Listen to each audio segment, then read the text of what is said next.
रोजचं झालंय आता तिचं रडणं, हट्ट करणं आणि मग माझं चिडणं. पण ती अजून लहान आहे, म्हणूनच तर सतत माझ्या कुशीत येते, माझीच होऊन राहते.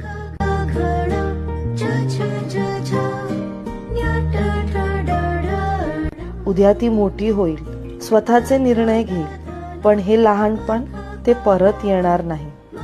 आज ती रडते कारण अजूनही तिला मी हवी आहे, माझं प्रेम हवं आहे. म्हणूनच समजून घे तिला, रागवू नकोस, ती अजूनही फक्त तुझीच आहे. So let's bring a change. आज ती फक्त रडते, पण उद्या ती समजून घेईल. आंचल से मेरा मुंह पोंछ देना, मैला सा